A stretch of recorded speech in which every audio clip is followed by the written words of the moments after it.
Right, so back onto this Range Rover. It's cooled down a little bit now because it's Sunday afternoon. It was really hot earlier. I'm at a bit of a frustration point with this car now because according to Simon and the Nanocom, that this ECU is now unlocked, but it still won't start. So I don't know what the hell it is.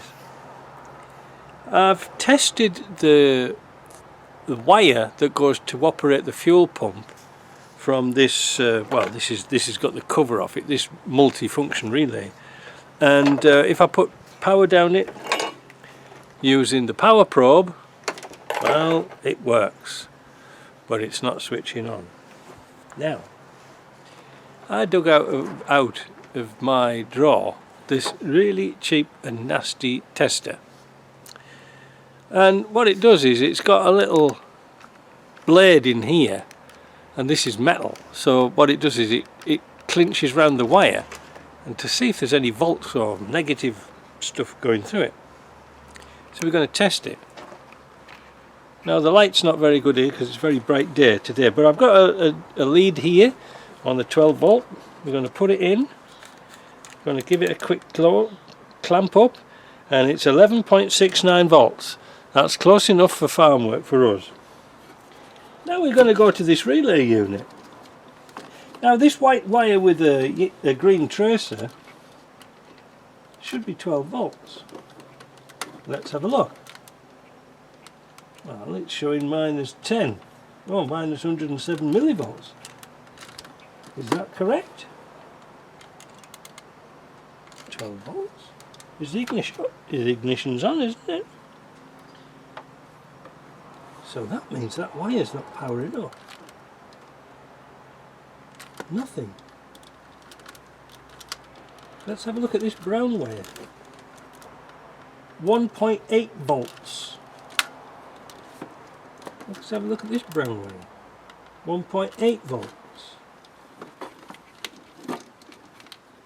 What about this purple chap here? Nothing. There's no volts going to it. What the hell's going wrong? What's that white wire do there? White. Is a white with a what? Oh, the white with the. White with the purple. I've got it all written down here in my notes. The white with the purple should be 12 volts.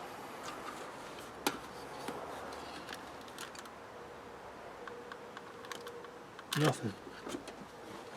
This leads. I know. Who said that? Oh, it's this power probe that's giving it. Stop it! Stop it! Right. It sounds like a boy racer coming down here. He'll be back in a minute. Yeah, so we've not getting any volts. Maybe that's why it's not working. I wonder if it's blown the fuse. That would be amazing if it was blown a fuse. Millivolts.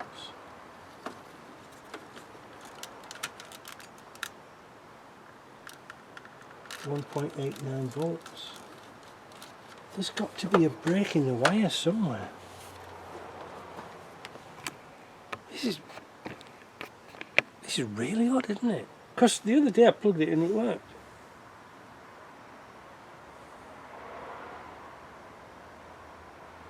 I think I've got to go down and strip out all our test things, like all this Nanocom, because we don't need that anymore.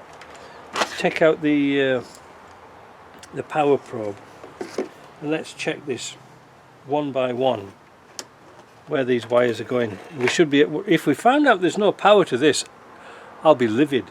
But we've got the fuse box here, and there's also a fuse box under the dash. It could be so simple.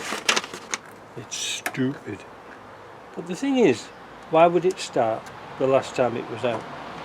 That's the thing that's bugging me. Told you, didn't I? It's a dead end up here.